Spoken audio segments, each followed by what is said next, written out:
185, Haggai 2 verses 20 to 23. Hey, this is Haggai's final message, the fourth in his series of four. We finish Haggai today. We get on with Zechariah next. Well, let's take a look at it. What have we seen? Well, we've seen Haggai as a man and a prophet with a lot of spiritual common sense. Unlike many prophets, he spent almost no verbiage on theological abstractions. He was an let's obey and get her done kind of guy. Zechariah, as we'll see shortly, was concerned with both theological and eschatological issues more than Haggai. He worried about the theology of things, and he made prophecies, or at least the book made prophecies on the end times.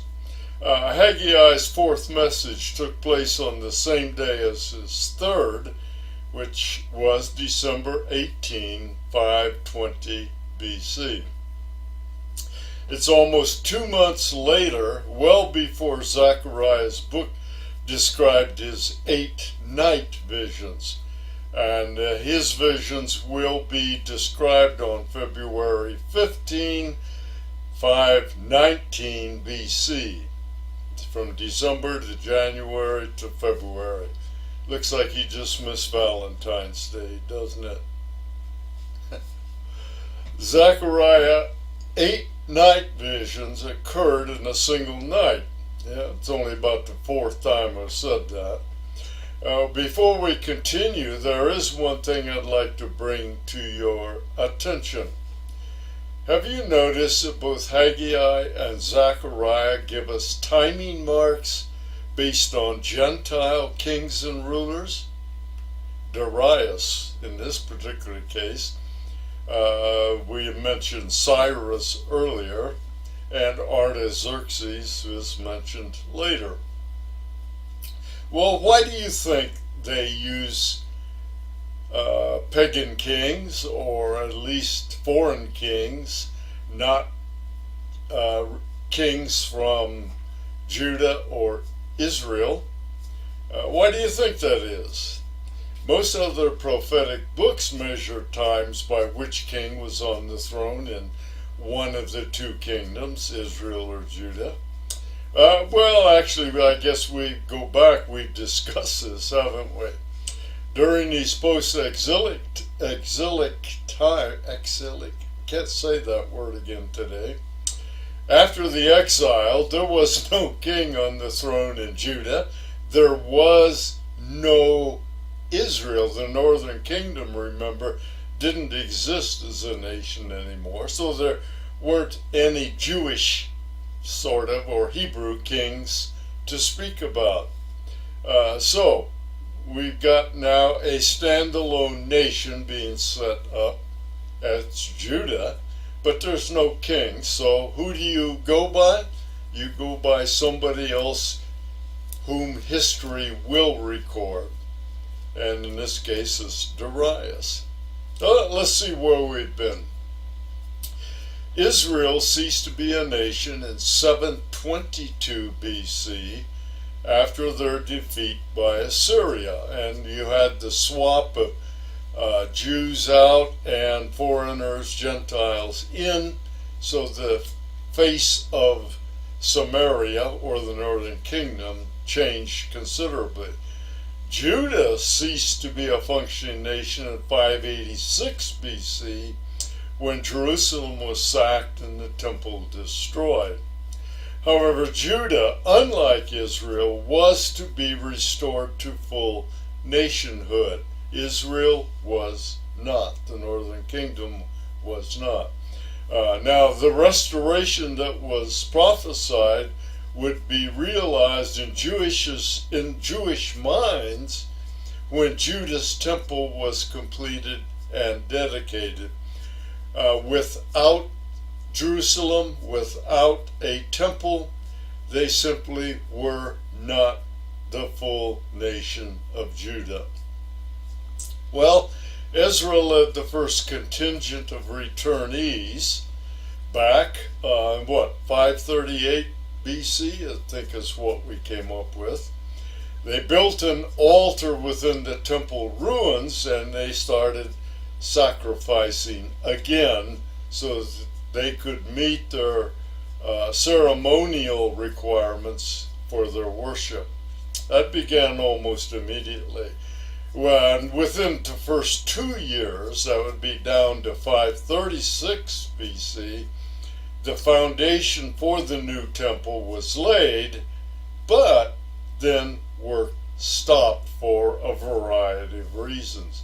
In 520, 18 years after the first return, 16 years after the foundation was laid, both Haggai and Zechariah, who had returned from Babylon with that first contingent, they began to prophesy and encourage Judeans to complete the temple. That completion, it turns out, took place 5 years after that, in 515 BC.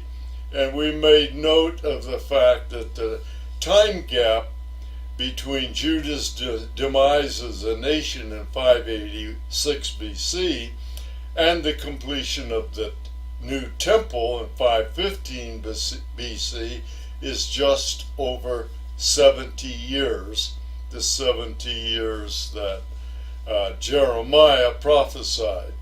Now, we also had another way of figuring 70 years. That was between 605 BC at the first set of exiles were taken, and then returned in 538 BC. That was also over 7 years. So we've got two ways in which the 70-year figure is met. Well, when Judah reemerged as a functioning nation, she was going to need a strong political leader, perhaps even a king, or perhaps not. Who was the leader to be? Well, go back. Who was the leader in 520 BC? As we saw earlier, it was Zerubbabel, and Zerubbabel was the addressee of Haggai's final message.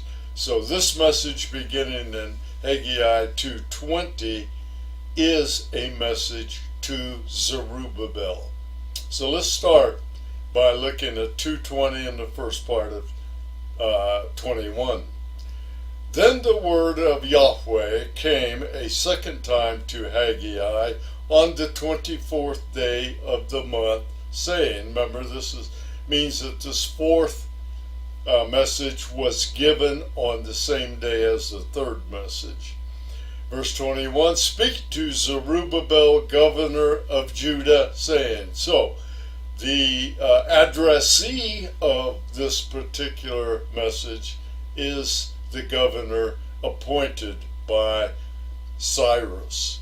So why an address to one person? Well, we're not told, right? We find that that's often the case in Scripture. There are details that evidently are not critical to what the message is. But one could easily see that Zerubbabel might have needed encouragement because of the task that lie ahead. He had to get a nation up and running from nothing. So Judah consisted of just a small, insignificant group of people who just returned from captivity. They haven't been free, they've been under a system of captivity. So here were what? We think there were maybe 50,000 returned. There were probably some people who were living Jews who were there who had not gone into captivity, but still, it's a relatively small number with which to begin a nation. There would have been no real military capability for defensive purposes. How do you have a military born out of captives? For 70 years they were captives. Judah was in an unnoticeable corner of a vast Persian empire, which took the entire Middle East and beyond. Because of God's discipline, Judah's economical situation had been miserable. So what was a governor to do?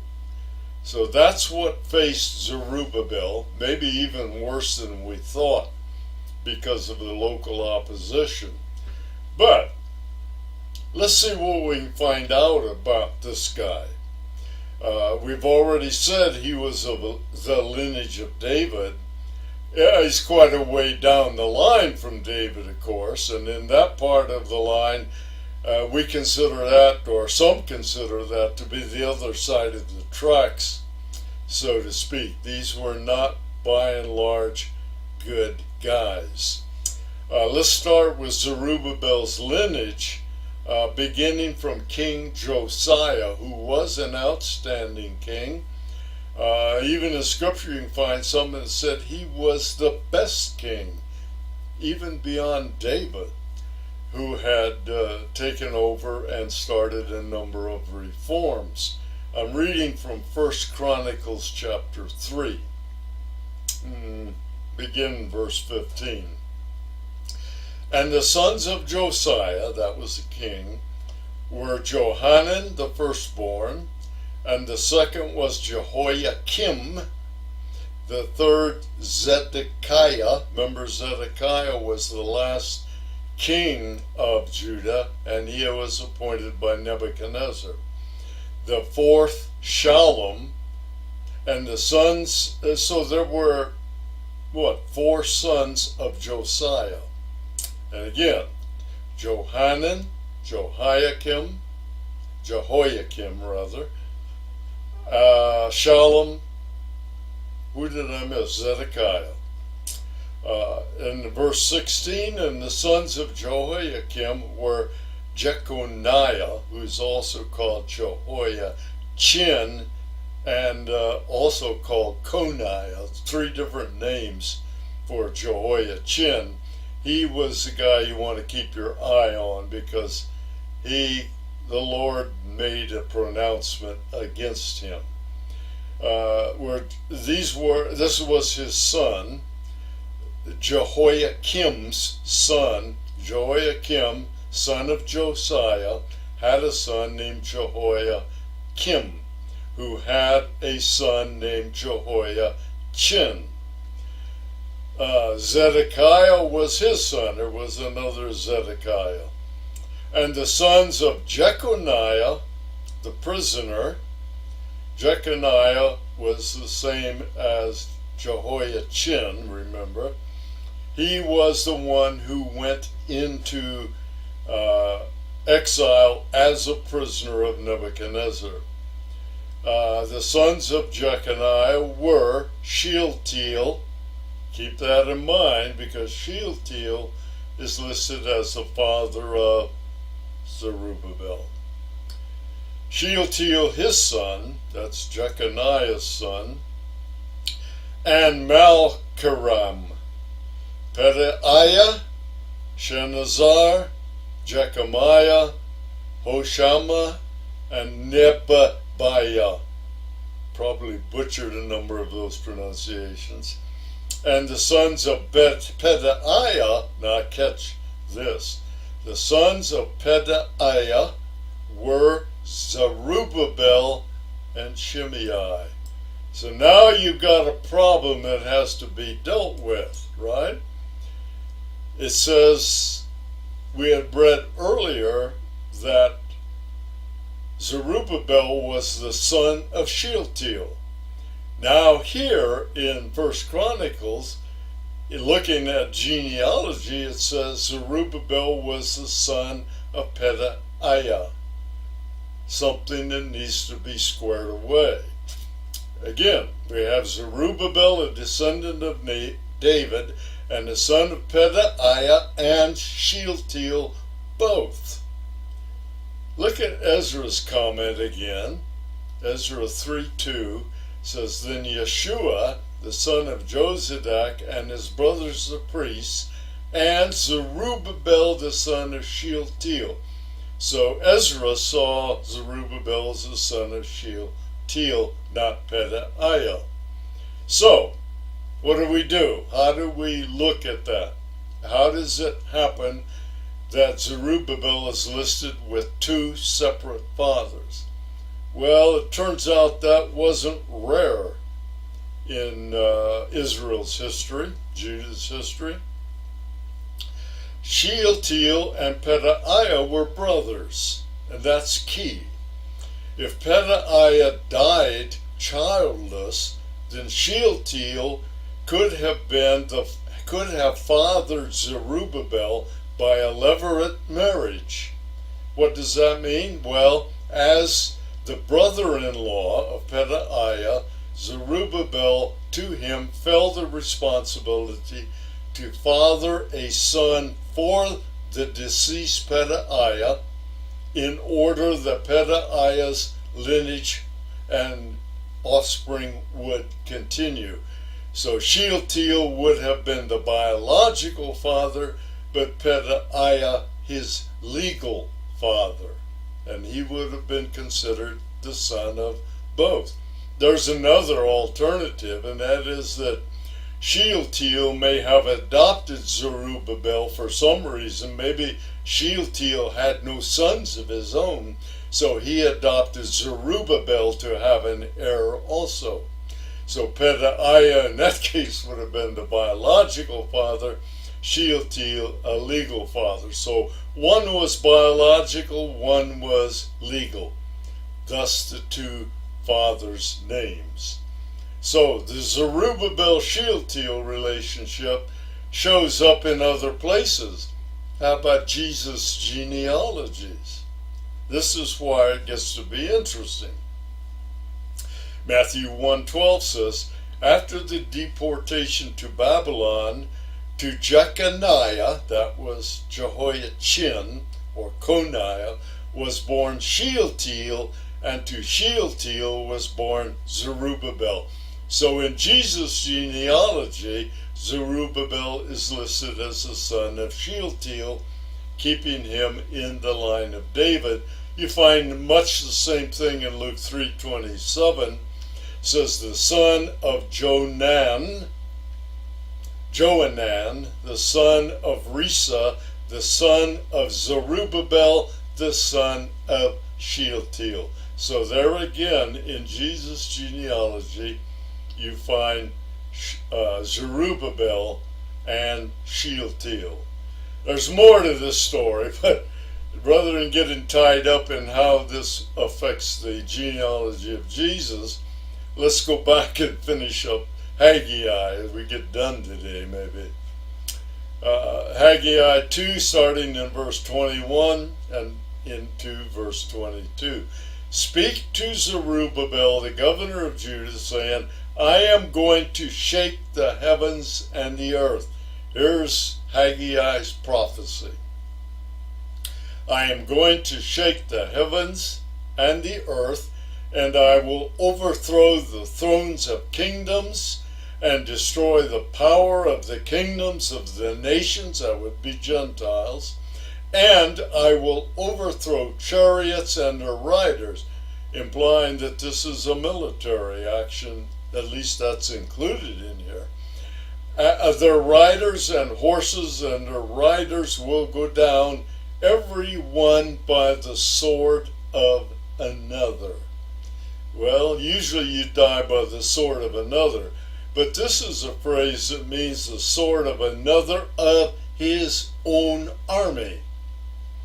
So we've seen that before too. Confusion reigns and they start killing each other, people who are supposed to be on the same side.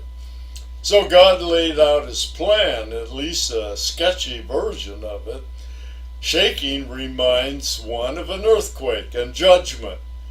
But this one was on beyond local scale because it was going to get into the Gentile nations as well.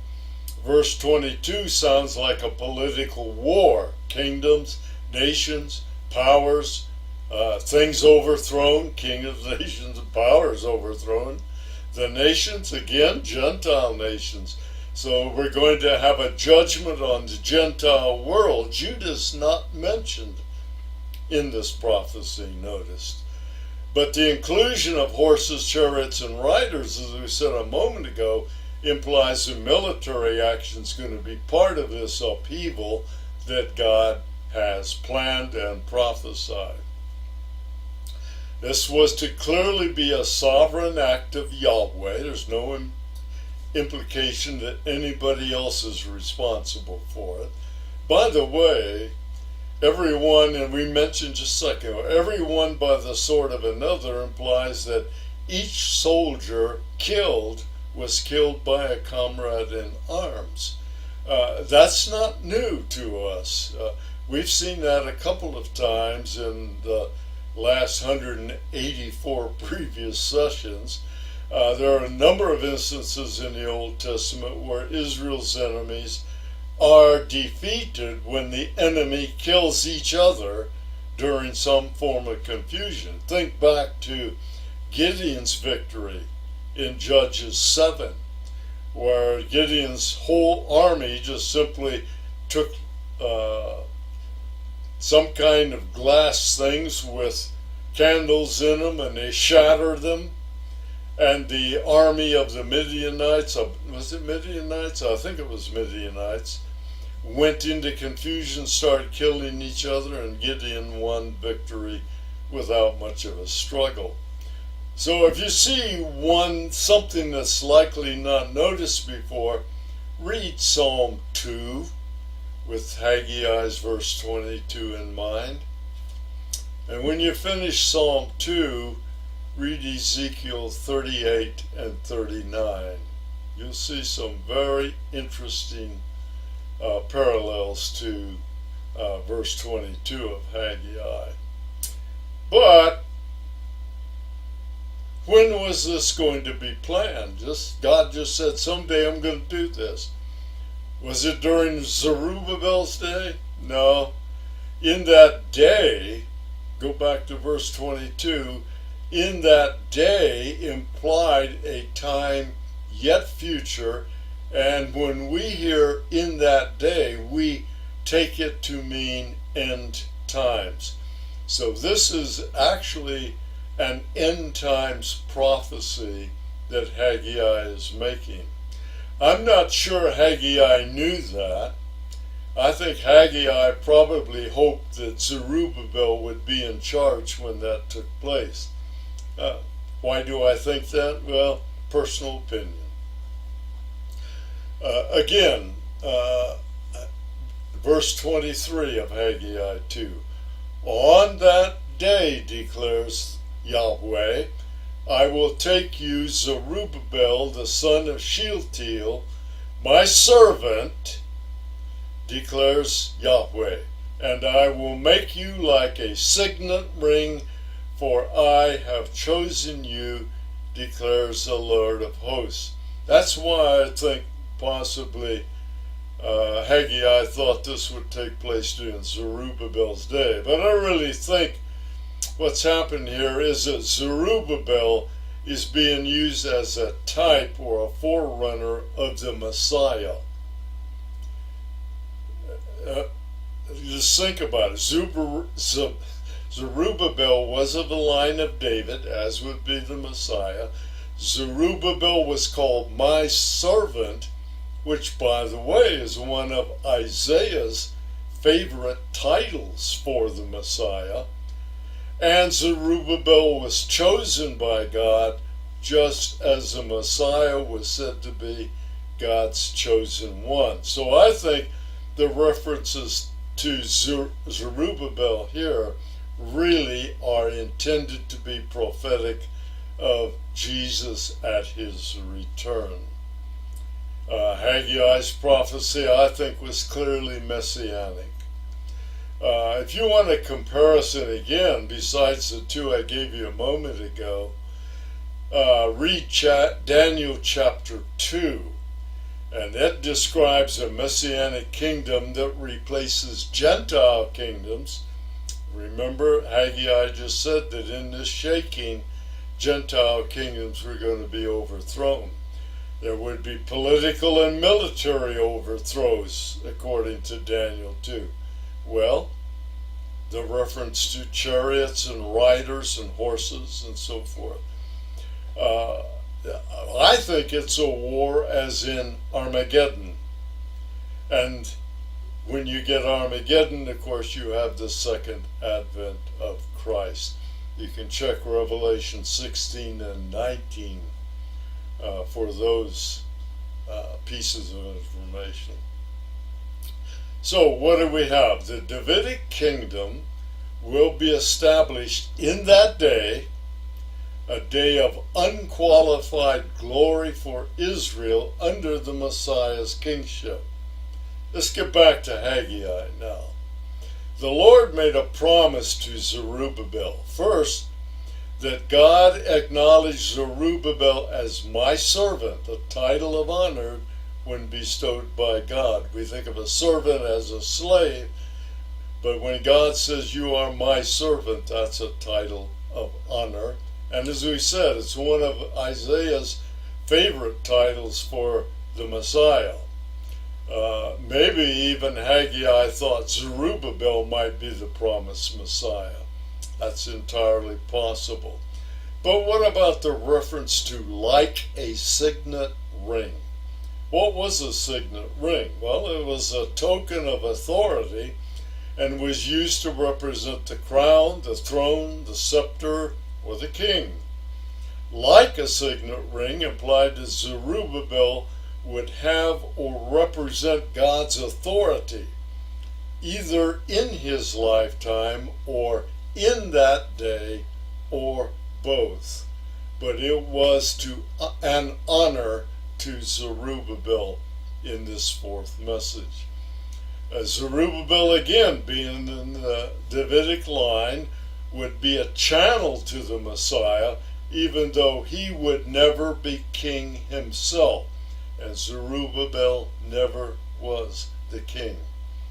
But he is a channel to the one who will be the eternal king on David's throne.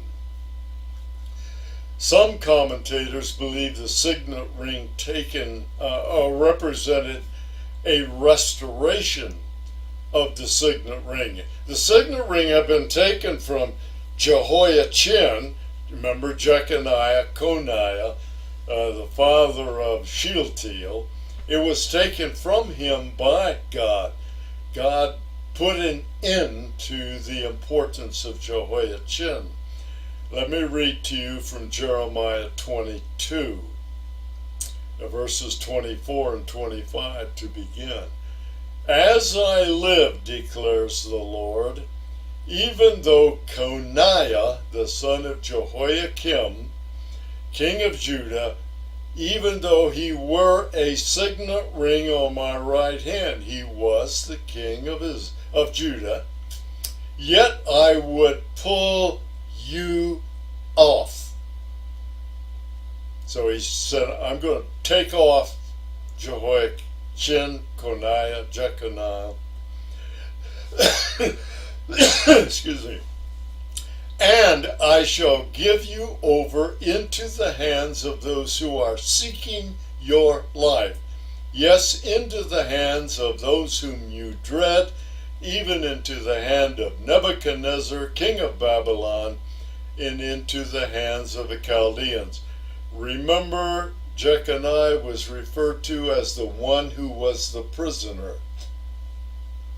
Let's drop down to verse 28 of Jeremiah 22.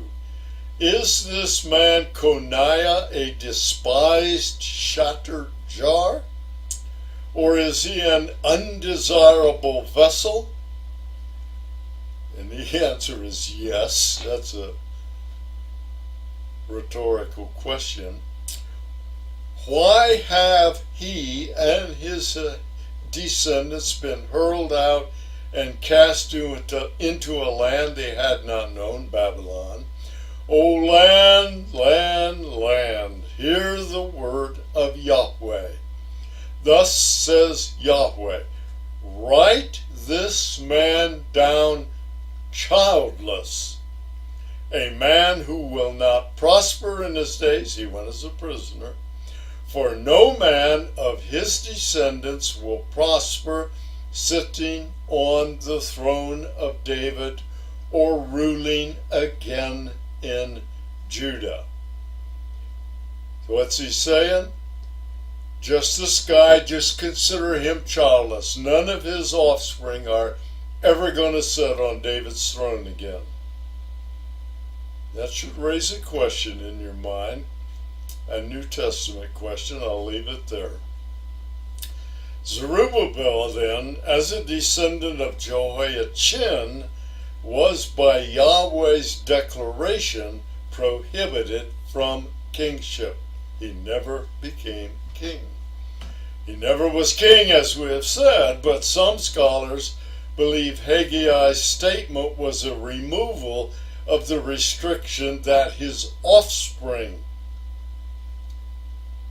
could never sit on David's throne. In other words, it's saying at one point God said none of Jehoiachin's offspring will ever sit on there, but Zerubbabel, an offspring of Jehoiachin, could have offspring that sat on there. I'm not sure I buy that myself.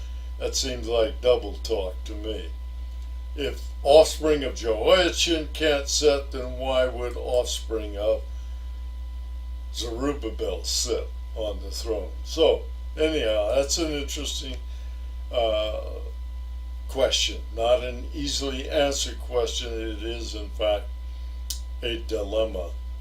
Anyhow, Zerubbabel's lineage led to Jesus, and Jesus will be the Messiah sitting eternally on David's throne. That's where the question comes in. You can count on it, take it to the bank. Just a note in closing out Haggai. Haggai's pattern in his messages seems to have been start with an accusation, an indictment of some kind of error, but finish with encouragement. That he's done that in all three messages. Should more, and this is a question we raised earlier, should more or even all ministry follow that pattern? I'll leave that to you now, as I did earlier. Let me give you a couple takeaways. The time for Haggai's reported ministry was 3 months and 23 days, about 4 months, as we have said earlier. The gaps of approximately 70 years, first exile 605 or 609, I keep forgetting which of the two it was, to the first return in 38 BC was just over 70 years. The sacking of the temple in 586 BC to the completion of the temple in 515 BC was just over 70 years. Most people seem to prefer the 586 to 515 as the period of 70 years that Jeremiah referred to.